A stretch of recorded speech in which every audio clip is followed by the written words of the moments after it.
നമസ്കാരം. ഗൾഫ് ഫോക്കസിലേക്ക് പ്രിയ പ്രേക്ഷകർക്ക് സ്വാഗതം. ഞാൻ ഗോകുൽ രവി. വിശദമായ റിപ്പോർട്ടുകളിലേക്ക്. മുണ്ടക്കൈ ചൂരൽമല ഉരുൾപൊട്ടൽ പുനരധിവാസത്തിനുള്ള രണ്ടാം ഘട്ട എ ലിസ്റ്റ് ദുരന്ത നിവാരണ അതോറിറ്റി അന്തിമ അംഗീകാരം നൽകി. 81 പേരാണ് കരട് പട്ടികയിലുണ്ടായിരുന്നത്. രണ്ടാം ഘട്ട ബി ലിസ്റ്റിനാണ് ഇനി അംഗീകാരം നൽകാനുള്ളത്. സുർജിത്ത് അയ്യപ്പത്ത് ചേരുന്നു വയനാട്ടിൽ നിന്ന് വിശദാംശങ്ങളുമായി. സുർജിത്ത്, ഈ 6 കുടുംബങ്ങളെ കൂടി ഉൾപ്പെടുത്തുമ്പോൾ പരാതികളെല്ലാം പരിഹരിക്കപ്പെടുമോ? തീർച്ചയായും പരാതികൾക്ക് പരിഹാരമാകുന്നില്ല. എന്തായാലും പലയിടങ്ങളും ഇനി ഉൾപ്പെടുത്തേണ്ടതുണ്ട് എന്നുള്ള ആവശ്യമാണുള്ളത്. അത് രണ്ടാം ഘട്ട ബി ലിസ്റ്റ് കൂടി പുറത്തിറങ്ങുമ്പോൾ സ്വാഭാവികമായും അത് പരിഗണിക്കപ്പെടും എന്നുള്ളത് തന്നെയാണ് ആളുകൾ കരുതുന്നത്. എന്തായാലും രണ്ടാം ഘട്ട എ ലിസ്റ്റിൽ അന്തിമ അംഗീകാരം നൽകുമ്പോൾ 6 കുടുംബങ്ങളെ കൂടി ഇതിനകത്ത് ഉൾപ്പെടുത്തിയിട്ടുണ്ട്. DDMA ആണ് ഈ ലിസ്റ്റിന് അംഗീകാരം നൽകിയിരിക്കുന്നത്.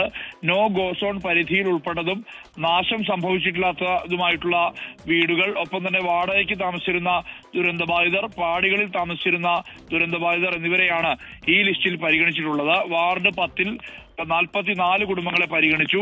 വാർഡ് 11-ൽ 31 കുടുംബങ്ങളാണുള്ളത്.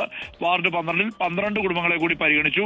6 പേരെയാണ് അധികമായി പരിഗണിച്ചിട്ടുള്ളത്. അന്തിമ ഗുണഭോക്തൃ പട്ടികയാണിത്. കരട് പട്ടികയിൽ ഉണ്ടായിരുന്നത് 81 പേരായിരുന്നെങ്കിൽ ഈ ആക്ഷേപത്തിന്റെ അടിസ്ഥാനത്തിൽ ഇപ്പോൾ 6 കുടുംബങ്ങളെ കൂടി ഉൾപ്പെടുത്തിയ സാഹചര്യത്തിൽ 87 പേരാണ് അന്തിമ പട്ടികയിൽ ഉൾപ്പെട്ടിട്ടുള്ളത്. ഇനി അംഗീകാരം നൽകാനുള്ളത് രണ്ടാം ഘട്ട ബി ലിസ്റ്റിനാണ്.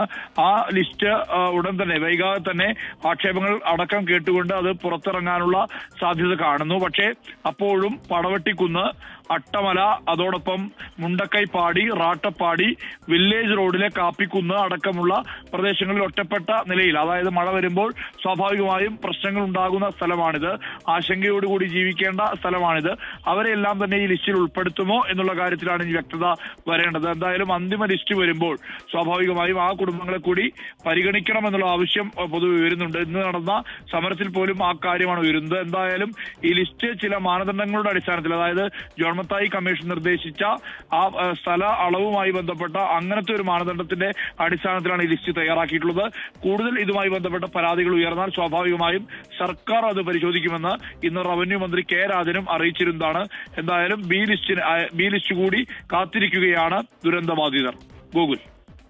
ശരി, സുർജിത്ത് അയ്യപ്പത്താണ് വയനാട്ടിൽ നിന്ന് വിശദാംശങ്ങൾ നൽകിയത്. ഏതായാലും ദുരന്തബാധിതരുടെ അവരുടെ ഗുണഭോക്തൃ ലിസ്റ്റ്, ടൗൺഷിപ്പിലുള്ള ഗുണഭോക്തൃ ലിസ്റ്റിന്റെ അടക്കം രണ്ടാം ഘട്ട ബി ലിസ്റ്റ് ആണ് ഇനി വരാനുള്ളത്. എ ലിസ്റ്റിന് ഇപ്പോൾ അംഗീകാരം വരുന്നു. അപ്പോൾ 6 കുടുംബങ്ങളെ കൂടി ചേർക്കുന്നു. മുൻപത്തെ കരട് ലിസ്റ്റിൽ കൂടാതെ പുതുതായി 6 കുടുംബങ്ങളെ കൂടി ഉൾപ്പെടുത്തുകയാണ്. പുനരധിവാസ പട്ടികയിലെ അപാകത ചൂണ്ടിക്കാട്ടി വയനാട് കളക്ടറേറ്റ് ഉപരോധിച്ച് മുണ്ടക്കൈ ചൂരൽമല ദുരന്തബാധിതർ. ഉച്ചയ്ക്ക് ശേഷം റവന്യൂ മന്ത്രി കെ രാജനുമായുള്ള കൂടിക്കാഴ്ചയ്ക്ക് ശേഷമാണ് പ്രതിഷേധം അവസാനിപ്പിച്ചത്. ദുരന്തത്തിൽ മരിച്ചവരുടെ ഡെത്ത് സർട്ടിഫിക്കറ്റ് നാളെ മുതൽ വിതരണം ചെയ്തു തുടങ്ങുമെന്നും മന്ത്രി കെ രാജൻ അറിയിച്ചു.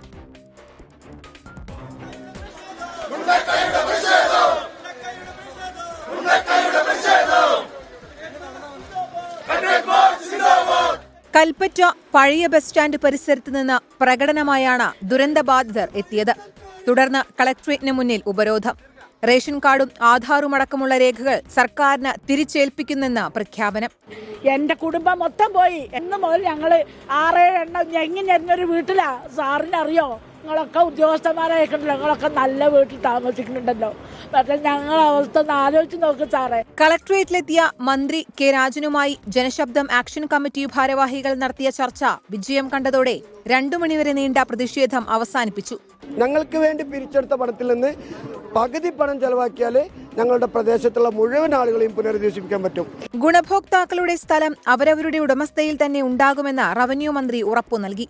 കൃഷിഭൂമി കാർഷിക യോഗ്യമാക്കാൻ ആവശ്യമായ എല്ലാ നടപടികളും സർക്കാർ തയ്യാറാക്കും. ദുരന്തബാധിതർക്ക് പുതിയ സ്മാർട്ട് കാർഡ് ഇന്നു മുതൽ വിതരണം ആരംഭിച്ചു. ചികിത്സയടക്കം ദുരന്തബാധിതരുടെ എല്ലാ ആവശ്യങ്ങൾക്കും ഇത് ഉപകാരപ്പെടുമെന്ന് മന്ത്രി.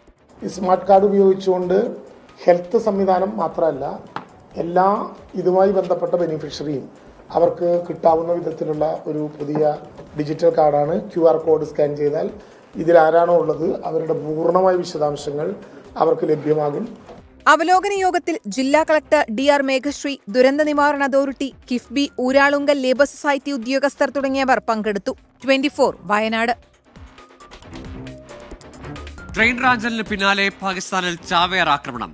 ഖൈബർ പക്തൂൺഖയിലെ സൈനിക കേന്ദ്രത്തിന് നേരെയാണ് ആക്രമണമുണ്ടായത്. 10 ഭീകരരെ വധിച്ചതായി പാക് സൈന്യം അറിയിച്ചു. ആക്രമണത്തിന്റെ ഉത്തരവാദിത്തം തെഹ്രീക്ക്-ഇ-താലിബാൻ ഏറ്റെടുത്തു. അതേസമയം ജൻഡോള ചെക്ക് പോസ്റ്റ് ആക്രമിക്കാനുള്ള ഭീകരരുടെ ശ്രമം പാക് സുരക്ഷാ ഏജൻസികൾ തടഞ്ഞു. 3 വർഷം പിന്നിട്ട യുക്രൈൻ റഷ്യ യുദ്ധം അവസാനിപ്പിക്കാനുള്ള സാധ്യത തെളിയുന്നു. 30 ദിവസത്തെ താൽക്കാലിക വെടിനിർത്തൽ കരാറിന് തയ്യാറെന്ന് റഷ്യൻ പ്രസിഡന്റ് വ്ളാഡിമിർ പുടിൻ വ്യക്തമാക്കി. സമാധാനം നിലനിർത്തണമെന്നും പുടിൻ ആവശ്യപ്പെട്ടു. US പ്രസിഡന്റിന്റെ പ്രതിനിധി സ്റ്റീവ് വിറ്റ്കോഫുമായി മോസ്കോയിൽ നടത്തിയ ചർച്ചയ്ക്ക് പിന്നാലെയാണ് തീരുമാനം.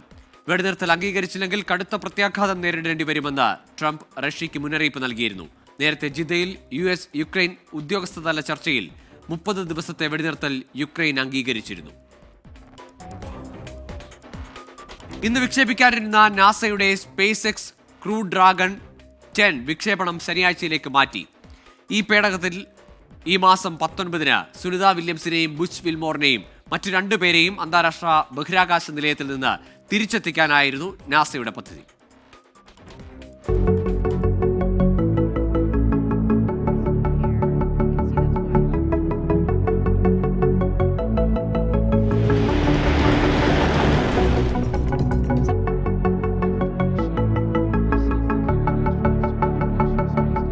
ലോഞ്ച് പാഡിലെ സാങ്കേതിക തകരാറും വിക്ഷേപണ പാതയിലെ ശക്തമായ കാറ്റിനും മഴയ്ക്കുമുള്ള സാധ്യതയും തുടർന്നാണ് ഇന്ന് വിക്ഷേപിക്കാനിരുന്ന സ്പേസ് എക്സ് ക്രൂ ഡ്രാഗന്റെ വിക്ഷേപണം മാറ്റിയത്.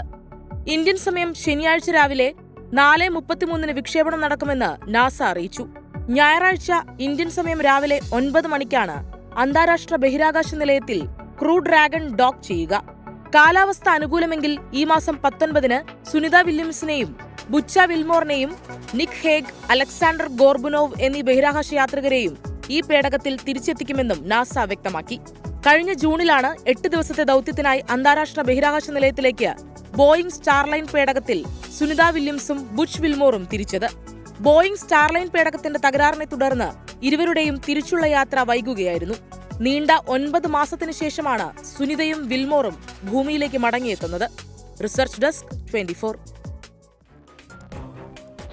സൗദിയിലെ ഹായിലിൽ ICF-ന്റെ ആഭിമുഖ്യത്തിൽ ഇഫ്താർ സംഗമം സംഘടിപ്പിച്ചു. വിശുദ്ധ ഖുർആൻ ആത്മശുദ്ധിക്ക് എന്ന ക്യാമ്പയിന്റെ ഭാഗമായി നടന്ന സംഗമത്തിൽ ആയിരക്കണക്കിന് പേർ പങ്കെടുത്തു. ഹായിലിലെ സാമൂഹിക സാംസ്കാരിക രംഗത്തെ നിരവധി പ്രമുഖർ സംഗമത്തിന്റെ ഭാഗമായി. മേഖലാ പ്രസിഡന്റ് ബഷീർ സാദി കിനിങ്കാർ, ഡോക്ടർ അബ്ദുൽ ബുസൂർ തങ്ങൾ, അബ്ദുൽ ഹമീദ് സഖാഫി കാടാച്ചിറ എന്നിവർ പങ്കെടുത്തു. ജിദ്ദയിലെ ഖാലിദ് ബിൻ വലീദ് പ്രവാസി കൂട്ടായ്മ ഇഫ്താർ സംഗമം സംഘടിപ്പിച്ചു. വിവിധ മേഖലയിലുള്ള 100 കണക്കിന് പേർ പങ്കെടുത്തു. അഷ്റഫ് ആലങ്ങാടൻ, ആസിം, അമു അസാസ് തുടങ്ങിയവർ നേതൃത്വം നൽകി. ജിദ്ദയിൽ IDC-യുടെ ആഭിമുഖ്യത്തിൽ ഇഫ്താർ സംഗമം സംഘടിപ്പിച്ചു. സാമൂഹിക സാംസ്കാരിക മാധ്യമരംഗത്തെ പ്രമുഖർ സംബന്ധിച്ചു. IDC അമീർ ഹുസൈൻ ബാഖവി പൊന്നാട് റമദാൻ സന്ദേശം നൽകി. ഇല്യാസ് കണ്ണമംഗലം, മുഹമ്മദ് അലി ചട്ടിപ്പറമ്പ് തുടങ്ങിയവർ പങ്കെടുത്തു. മർക്കസ് അൽഖോബാർ കമ്മിറ്റി ഇഫ്താർ സംഗമവും എക്സലൻസി മീറ്റും സംഘടിപ്പിച്ചു. അൽഖോബാർ ദർബാർ ഓഡിറ്റോറിയത്തിൽ നടന്ന ഇഫ്താർ സംഗമത്തിൽ നിരവധി പേർ പങ്കാളികളായി. മർക്കസ് അൽഖോബാർ കമ്മിറ്റിയാണ് ഇഫ്താർ സംഗമവും എക്സലൻസി മീറ്റും സംഘടിപ്പിച്ചത്. അൽഖോബാർ ദർബാർ ഓഡിറ്റോറിയത്തിൽ നടന്ന സമൂഹ ഇഫ്താർ സംഗമത്തിലും എക്സലൻസി മീറ്റിലും നിരവധി പേർ പങ്കാളികളാവുകയും ചെയ്തു. Markaz director general C. Muhammad Faizi Ramadan സന്ദേശ പ്രഭാഷണം നടത്തി. ആരാധനകളിലൂടെ ആത്മീയ വിശുദ്ധി കൈവരിക്കാൻ വിശുദ്ധ മാസത്തെ ഉപയോഗപ്പെടുത്തണമെന്നും സാന്ത്വന സേവന പ്രവർത്തനങ്ങളിലൂടെ സമൂഹത്തിലെ അശരണർക്ക് അത്താണിയാകണമെന്നും മർക്കസ് മുന്നോട്ട് വയ്ക്കുന്ന മഹനീയ സന്ദേശം അതാണെന്നും അദ്ദേഹം പറഞ്ഞു. കുടുംബങ്ങളിലും തൊഴിലിടങ്ങളിലും സേവന മേഖലകളിലും പരസ്പര ബന്ധത്തെ ഊഷ്മളമാക്കാൻ ശ്രമിക്കണമെന്നും കാലം അത് ആവശ്യപ്പെടുന്നുണ്ടെന്നും സയ്യിദ് മുത്തന്നൂർ തങ്ങൾ ഓർമ്മപ്പെടുത്തി. പ്രാർത്ഥനയ്ക്ക് നേതൃത്വം നൽകി സംസാരിക്കുകയായിരുന്നു അദ്ദേഹം. ICF international vice president Zubair സഖാഫിയുടെ അധ്യക്ഷതയിൽ നടന്ന സംഗമത്തിൽ ICF നാഷണൽ നേതാക്കളായ നിസാർ കാട്ടിൽ ബഷീർ ഉള്ളണം, മർക്കസ് പ്രൊവിൻസ് നേതൃത്വം Muhammad Nizami, Rashid Calicut Khobar regional ICF president Moosa Suhari, Khobar ദായി അബ്ദുള്ള സഖാഫി വിളത്തൂർ, RC നാഷണൽ അംഗം ജവാദ് മാവൂർ എന്നിവർ സംബന്ധിച്ചു. Markaz Alkhobar secretary Sulaiman T സ്വാഗതവും പ്രസിഡന്റ് ഉമർ സഖാഫി നെല്ലിക്കുത്ത് നന്ദി പറഞ്ഞു. സുബൈറുദ്ദീനൂർ 24 ദമാം. ജിദ്ദയിലെ മേക് 7 ഹെൽത്ത് ക്ലബ് അസീസിയ ഏരിയയുടെ ആഭിമുഖ്യത്തിൽ സംഘടിപ്പിച്ച സമൂഹ ഇഫ്താർ ശ്രദ്ധേയമായി.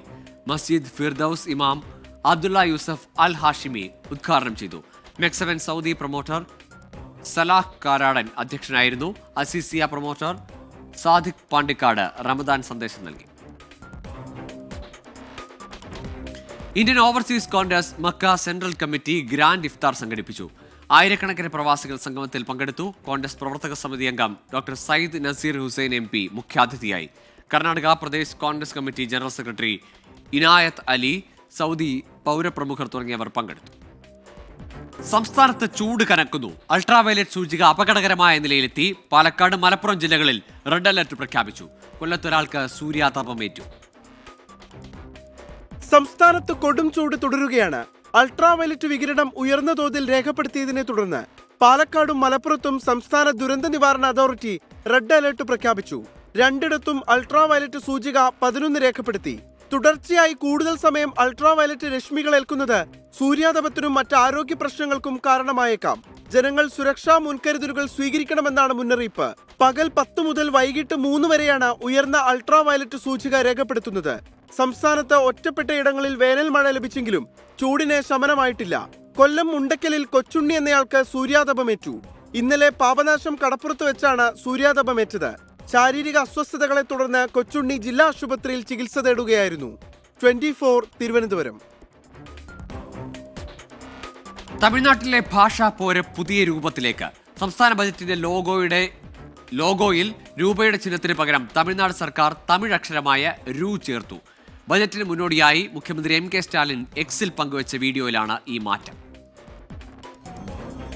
ദേശീയ വിദ്യാഭ്യാസ നയത്തിലെ ത്രിഭാഷാ നയത്തിനെതിരെ രൂക്ഷമായ വാക്പോര് തുടരുന്നതിനിടെയാണ് തമിഴ്നാട് സർക്കാരിന്റെ പുതിയ സ്ട്രൈക്ക്. നാളെ സംസ്ഥാന ബജറ്റ് അവതരിപ്പിക്കാനിരിക്കെ ബജറ്റിന്റെ ലോഗോയിൽ നിന്നും രൂപയുടെ ചിഹ്നം നീക്കി. പകരം തമിഴക്ഷരമായ രു ആണ് ചേർത്തിരിക്കുന്നത്. എക്സ് പ്ലാറ്റ്ഫോമിലൂടെ സ്റ്റാലിൻ പുറത്തുവിട്ട ബജറ്റിനെ കുറിച്ചുള്ള ടീസറിലാണ് ലോഗോ മാറ്റിയിരിക്കുന്നത്.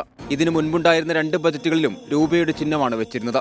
ചിഹ്നം മാറ്റിയതിൽ സർക്കാരിൽ നിന്ന് ഔദ്യോഗിക വിശദീകരണം ഉണ്ടായിട്ടില്ല. BJP നേതാക്കൾ ഒന്നടങ്കം നീക്കത്തെ ശക്തമായി വിമർശിക്കുകയാണ്.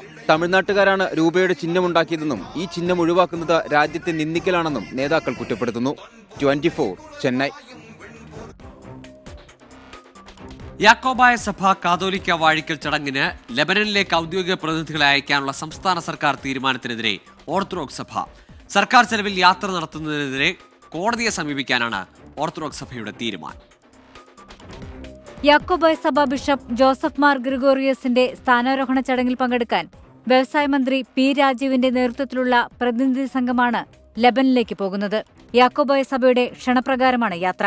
സഭയിലെ സമാധാനാന്തരീക്ഷം പുനഃസ്ഥാപിക്കാനുള്ള ശ്രമങ്ങൾക്കിടെ യാക്കോബായ സഭയുടെ പരിപാടിയിലേക്ക് പ്രതിനിധി സംഘത്തെ അയക്കുന്ന സർക്കാർ തീരുമാനത്തിൽ ഓർത്തഡോക്സ് സഭയ്ക്കുള്ളത് കടുത്ത അതൃപ്തി. സഭയിൽ സമാന്തര ഭരണം നടത്താനുള്ള ശ്രമങ്ങൾക്ക് കുടപിടിക്കുകയാണ് സർക്കാരെന്ന് ഡോക്ടർ യുഹാനോൻ ദിയാസ്കോറസ് മെത്രോപൊലിത്ത. ഒന്നായി പോകേണ്ട ഒരു സമൂഹത്തെ പിളർത്തി ഞങ്ങൾക്ക് എന്തെങ്കിലും നേട്ടമുണ്ടാക്കാമെന്ന് ആരെങ്കിലും, അത് രാഷ്ട്രീയ പാർട്ടിയിലുള്ളവരാകട്ടെ, മറ്റു സമുദായങ്ങളിൽപ്പെട്ടവരാകട്ടെ, ഭരണത്തിലിരിക്കുന്നവരാകട്ടെ, അങ്ങനെ ആരെങ്കിലും ചിന്തിച്ചാൽ അത് സമൂഹത്തിന് ഉണ്ടാകുന്നതായ വളരെ ദോഷകരമായ ഒരു അവസ്ഥയാകുന്നു എന്നുള്ള കാര്യം സ്നേഹപൂർവ്വം ഞാൻ സമൂഹത്തെ ഒന്ന് ബോധിപ്പിക്കുകയാണ്. രാഷ്ട്രീയ പാർട്ടികളോട് സമദൂര നിലപാട് സ്വീകരിക്കുന്നത് ബലഹീനതയായി കാണരുത്. എറണാകുളം ജില്ലയ്ക്ക് പുറത്ത് 13 ജില്ലകൾ കൂടി ചേർന്നതാണ് കേരളമെന്ന് മറക്കരുതെന്നും സഭയുടെ മുന്നറിയിപ്പ്. സർക്കാരിന് സ്തുതി പാടുന്നവർക്ക് മാത്രം നീതി കിട്ടുന്ന കാലമാണിതെന്നും ഓർത്തഡോക്സ് സഭ വിമർശിച്ചു. 24 കോട്ടയം.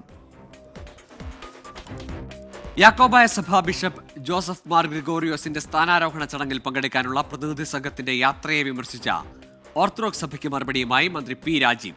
ഇത്തരം ചടങ്ങുകൾക്ക് പ്രതിനിധി സംഘങ്ങളെ അയക്കുന്നത് പതിവാണ്. പുതുതായി ഒരു നിലപാടും സർക്കാർ സ്വീകരിച്ചിട്ടില്ലെന്നും മന്ത്രി P രാജീവ് വ്യക്തമാക്കി.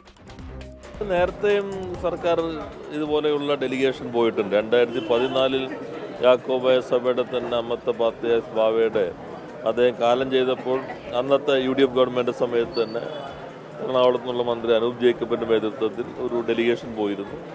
ചിലപ്പോൾ റോമിൽ പോകാറുണ്ട്. അത് ഓരോ ഘട്ടത്തിലും ഗവൺമെൻറ് അത്തരത്തിലുള്ള ഡെലിഗേഷനുകൾ അയക്കാറുണ്ട്. അതിൻ്റെ ഭാഗമായി തന്നെ കണ്ടാൽ മതി. പുതുതായിട്ടൊരു നിലപാട് സർക്കാർ സ്വീകരിച്ചിട്ടില്ല. മഹാത്മാഗാന്ധിയുടെ കൊച്ചുമകൻ തുഷാർ ഗാന്ധിയെ RSS BJP പ്രവർത്തകർ തടഞ്ഞ സംഭവത്തിൽ നടപടിയുമായി പോലീസ്.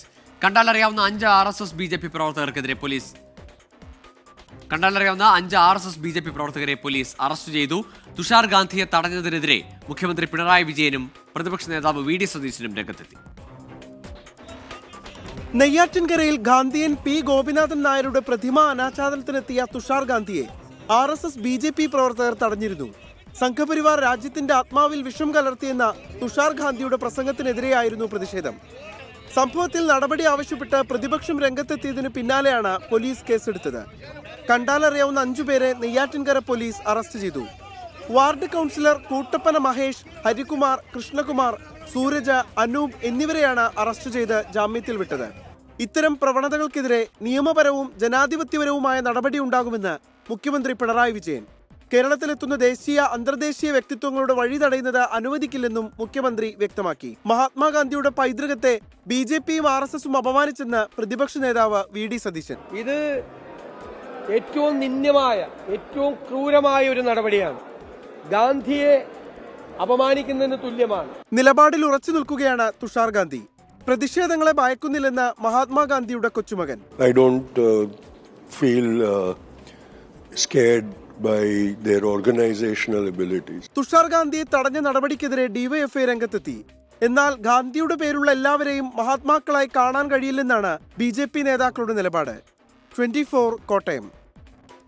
തലസ്ഥാന നഗരത്തെ ഭക്തിസാന്ദ്രമാക്കി ആറ്റുകാൽ പൊങ്കാല.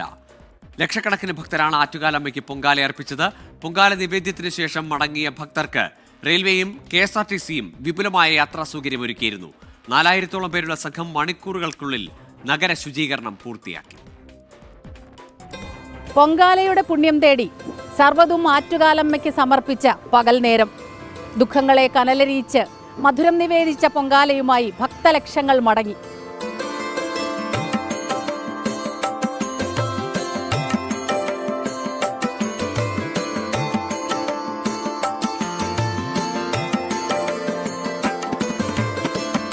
രാവിലെ 10:15 പണ്ടാര അടുപ്പിലേക്ക് പകർന്ന തീ നഗരവീഥികളിൽ നിറന്ന അടുപ്പുകളെ ജ്വലിപ്പിച്ചു.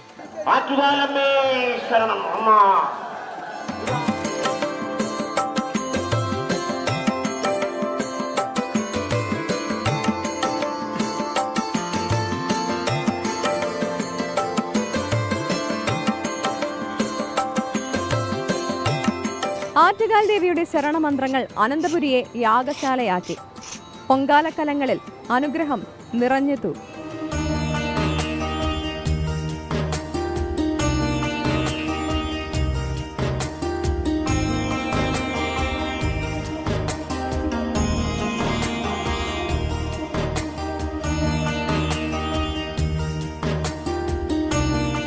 ശർക്കര പായസമാണ് പ്രധാന നിവേദ്യം. പലവിധ വിഭവങ്ങൾ തയ്യാറാക്കി ഭക്തർ ദേവിക്ക് നിവേദിച്ചു.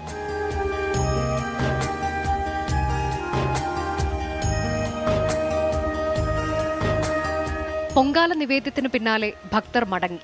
മണിക്കൂറുകൾക്കുള്ളിൽ നഗരം മുഴുവൻ കോർപ്പറേഷൻ ശുചീകരണ തൊഴിലാളികൾ വൃത്തിയാക്കി.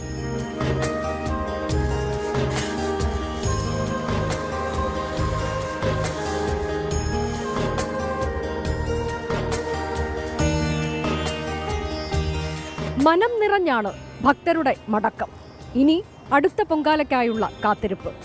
ടീം 24 തിരുവനന്തപുരം. പതിവ് പോലെ പൊങ്കാലയിടാൻ സിനിമാ സീരിയൽ താരങ്ങളും തലസ്ഥാനത്ത് ഒത്തുകൂടി. രാഷ്ട്രീയ രംഗത്തെ പ്രമുഖരും പൊങ്കാല അർപ്പിച്ചു. രാവിലെ 8:30 ക്ഷേത്രത്തിന് മുന്നിലെ ഗൗരീവന്ദനം ഹോട്ടലിന് മുന്നിൽ പൊങ്കാല അർപ്പിക്കാൻ ചിപ്പി. ഒപ്പം ഗായിക രാജലക്ഷ്മിയും. ഇക്കുറി പൊങ്കാലയിടുമ്പോൾ പ്രാർത്ഥനയിൽ പുതിയ സിനിമയും ഉണ്ടെന്ന് ചിപ്പി. ഇത്തവണത്തെ പ്രത്യേക പ്രാർത്ഥന ഞങ്ങളുടെ പുതിയ സിനിമയ്ക്ക് വേണ്ടിയിട്ടാണ്, തുടരുന്നതിന് വേണ്ടിയിട്ടുള്ള ഒരു പ്രാർത്ഥനയാണ്.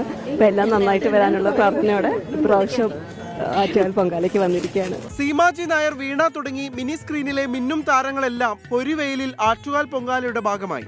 നടി പാർവതി, മരുമകൾ താരിണി എന്നിവർ ബന്ധുക്കൾക്കൊപ്പം തൈക്കാടാണ് പൊങ്കാല അർപ്പിച്ചത്.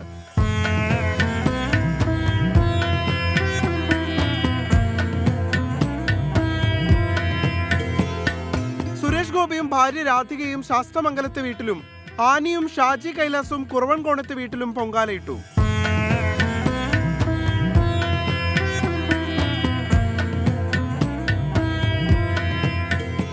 തോമസ് അയ്യർ ഭർത്താവ് ശബരിനാഥനൊപ്പം പാൽക്കുളങ്ങരയിലെ വീട്ടിൽ പൊങ്കാലയിൽ പങ്കാളിയായി. കോൺഗ്രസ് നേതാവ് ദീപ്തി മേരി വർഗീസ്, പ്രതിപക്ഷ നേതാവ് വി ഡി സതീശന്റെ മകൾ ഉണ്ണിമായ, ഔഷധി ചെയർപേഴ്സൺ ശോഭന ജോർജ് തുടങ്ങിയ പ്രമുഖരും പൊങ്കാലയർപ്പിച്ചു. 24 തിരുവനന്തപുരം. സെക്രട്ടേറിയറ്റിന് മുന്നിൽ സങ്കട പൊങ്കാലയർപ്പിച്ച് ആശാ വർക്കേഴ്സ്. സർക്കാരിന്റെ കണ്ണു തുറക്കാനുള്ള പൊങ്കാലയെന്ന് സമരക്കാർ പറഞ്ഞു. സമരപന്തലിൽ വീണ്ടും എത്തിയ കേന്ദ്രമന്ത്രി സുരേഷ് ഗോപി സംസ്ഥാന സർക്കാരിനെ രൂക്ഷമായി വിമർശിച്ചു. സർക്കാർ ആശമാർക്കൊപ്പമാണെന്ന് ആരോഗ്യമന്ത്രി വീണ ജോർജ് ആവർത്തിച്ചു. ഭക്തിയാണ്, എന്നിരുന്നാലും ഞങ്ങൾക്ക് സങ്കടമുണ്ട്. പ്രതിഷേധ പൊങ്കാലയേ അല്ല. ഞങ്ങളുടെ ആരോഗ്യമന്ത്രി ഈ പൊങ്കാല ഇട്ട് ഞങ്ങൾ നേരുമ്പോഴെങ്കിലും അവരുടെ കണ്ണ് തുറന്ന് മനസ്സൊന്ന് തുറന്ന് ഞങ്ങളെ ചർച്ചയ്ക്ക് വിളിച്ച് ഞങ്ങളുടെ അവകാശങ്ങളെല്ലാം തന്ന് ഞങ്ങളെ ഈ തെരുവീതിയിൽ നിന്ന്, ഈ വെയിലത്തും കൊതുകടിയിൽ നിന്ന് ഞങ്ങളൊന്ന് രക്ഷിക്കണേ എന്നുള്ള ഒരൊറ്റ പ്രാർത്ഥനയാണ് ഞങ്ങൾക്കുള്ളത്. പ്രതിഷേധ പൊങ്കാലയല്ല. സെക്രട്ടേറിയറ്റ് നടയിൽ പ്രതിഷേധം തുടരുന്നതിനിടെ വിശ്വാസത്തോടെയുള്ള പൊങ്കാലയെന്ന് ആശാ വർക്കേഴ്സ്. ആറ്റുകാൽ പൊങ്കാലയുടെ തിരക്കിലേക്ക് തലസ്ഥാന നഗരം മാറിയപ്പോഴും സമരക്കാർക്ക് പിന്തുണയുമായി നിരവധി പേർ സെക്രട്ടേറിയറ്റിന് മുന്നിൽ. സമരത്തിന്റെ ന്യായം എന്താണ്? അതിന് ന്യായമുണ്ടോ? അത് തൊഴിലാളികളുടെ അവകാശത്തിന് വേണ്ടിയാണോ? അത് പരിശോധിക്കുന്നതിന് വരെ ഏത് സംഘടനയാണ് നടത്തുന്നതിന്റെ ജാതകം പരിശോധിക്കുന്ന ഒരു സംഘടന. ഇവർ തൊഴിലാളി വർഗ പ്രസ്ഥാനത്തിന്റെ ആളുകളില്ല. കേന്ദ്രമന്ത്രി സുരേഷ് ഗോപി ഇന്നും സമരവേദിയിലെത്തി ആശാ വർക്കേഴ്സിനെ കണ്ടു. സംസ്ഥാന സർക്കാരിന് രൂക്ഷ വിമർശനം. ഇതെല്ലാം അവിടെ നിന്നുണ്ടെങ്കിലേ ഉള്ളൂ. പക്ഷെ അവരെ പണിയിൽ നിന്ന് പറഞ്ഞയക്കണമെങ്കിൽ അത് ഞങ്ങൾ തീരുമാനിക്കും. അത് എവിടുത്തെ ന്യായമാണ്? പണിയിൽ നിന്ന് പറഞ്ഞയക്കുന്നത് അവരെ നിയമിച്ചത് അവരെ പറഞ്ഞയക്കുന്നതും അവര്. പക്ഷെ എല്ലാം കൊടുക്കുന്നത് അവിടുന്ന് കൊടുത്തു. എവിടുത്തെ ന്യായമാണത്? സമരക്കാരുടെ പൊങ്കാലയെക്കുറിച്ച് മന്ത്രി വീണ ജോർജിന്റെ പ്രതികരണം ഇങ്ങനെ: ഈ ഉന്നയിക്കുന്ന വേതനം ഇനിയും ഉയർത്തണം എന്ന് തന്നെയാണ് സർക്കാരിന്റെ നിലപാട്. അതുകൊണ്ട് ഈ സമരത്തിൽ നിന്ന് പിൻവാങ്ങണമെന്ന് ഞാൻ അഭ്യർത്ഥിച്ചിരുന്നു. നല്ല നിലയിൽ തന്നെ ആശമാരുടെ ആവശ്യങ്ങളോട് അതിനോട് പ്രതികരിക്കുന്ന സർക്കാരാണ് കേരളത്തിലേത്. ജനപ്രതിനിധികളും സിനിമാ സാംസ്കാരിക പ്രവർത്തകരും ഇന്ന് സമരപ്പന്തലിലെത്തി. സമരത്തിനെതിരെ മുഖപ്രസംഗവുമായി CPM മുഖപത്രം ദേശാഭിമാനി രംഗത്തെത്തി. സമര നേതൃത്വം അടിക്കടി ആവശ്യങ്ങൾ മാറ്റുകയാണ്. കേന്ദ്ര സർക്കാരിന്റെ ഉത്തരവാദിത്തം സമരം ചെയ്യുന്നവർ മറച്ചുപിടിക്കുന്നുവെന്നും ദേശാഭിമാനി മുഖപ്രസംഗത്തിൽ കുറ്റപ്പെടുത്തി. 24 തിരുവനന്തപുരം. ഹോളി ആഘോഷത്തിനൊരുങ്ങി ഉത്തരേന്ത്യ. ഡൽഹിയിൽ ആഘോഷത്തിനായി വിപണികൾ സജീവം. നഗരമേഖലകളിൽ ഉൾപ്പെടെ സുരക്ഷ ശക്തമാക്കി പോലീസ്. ആഘോഷങ്ങൾ അതിരുവിടരുതെന്ന് നിർദ്ദേശം നൽകിയിട്ടുണ്ട്. ഹോളി ആഘോഷിക്കാനൊരുങ്ങുകയാണ് ഉത്തരേന്ത്യ. നിറങ്ങളും വസ്ത്രങ്ങളും മധുരപലഹാരവും ഒക്കെ വാങ്ങാൻ വിപണി സജീവമായിട്ടുണ്ട്. ഇന്ന് രാത്രിയിലെ ഹോളികാ ദഹനത്തോടെ ആഘോഷങ്ങൾക്ക് തുടക്കമാകും. होली माता है, इसकी पूजा करते हैं, सब लोग करते हैं, मगर किसी में होता है किसी में नहीं होता है. बहुत बढ़िया होली होती है. കടകളിലും വഴിയോരങ്ങളിലും പല രൂപത്തിലും വലിപ്പത്തിലുമുള്ള പീച്ചാങ്കുഴലുകളും കളർപ്പൊടികളും ഒക്കെയായി വിൽപ്പന തകൃതിയാണ്. പ്ലാസ്റ്റിക് പീച്ചാൻകുഴലുകൾക്ക് 20 രൂപ മുതലാണ് വില. ഹോളി സെലിബ്രേഷൻ बढ़िया मैडम, बढ़िया है. बिजनेस कैसा चल रहा है? बहुत बढ़िया चल रहा है. और ये कितना? 60 रुपये. ആഘോഷങ്ങൾ അതിരുവിടരുതെന്നും സമാധാനപരമായി നടത്തണമെന്നും ഉത്തർപ്രദേശിൽ പോലീസ് നിർദ്ദേശം നൽകിയിട്ടുണ്ട്. ഹോളി ആഘോഷങ്ങളുടെ ഭാഗമായി നാളെ ഡൽഹിയിലെ മെട്രോ സർവീസിലും സമയക്രമത്തിൽ മാറ്റം ഏർപ്പെടുത്തിയിട്ടുണ്ട്. ഉച്ചയ്ക്ക് 2:30 ശേഷമായിരിക്കും നാളെ മെട്രോ സർവീസുകൾ ആരംഭിക്കുക. നിറങ്ങളും മധുരവും ഒക്കെയായി ഹോളി ആഘോഷിക്കാൻ ഡൽഹി ഒരുങ്ങിക്കഴിഞ്ഞു. നഗരങ്ങളിലടക്കം വിപണികളെല്ലാം സജീവമാണ്. ഡൽഹിയിലെ മെയിൻ ബസാറിൽ നിന്നും ക്യാമറാമാൻ ജിജീന്ദ്രനൊപ്പം വിനീത VG 24. ഇതോടെ ഗൾഫ് ഫോക്കസ് പൂർണ്ണമാകുന്നു. Good night.